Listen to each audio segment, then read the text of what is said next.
And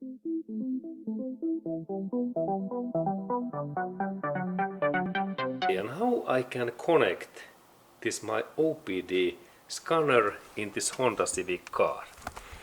Okay, and this is a little bit difficult job because this OBD port, it is in very difficult position. It is like in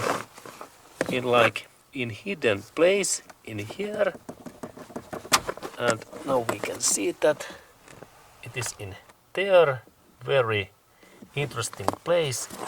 And now when I install this my OBD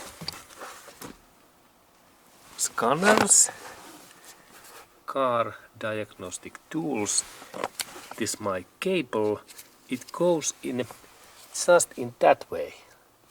In here, if I am right, sorry, it is in another side, in this way, that way, and then I connect it in here, and this is little bit, this goes like sideways.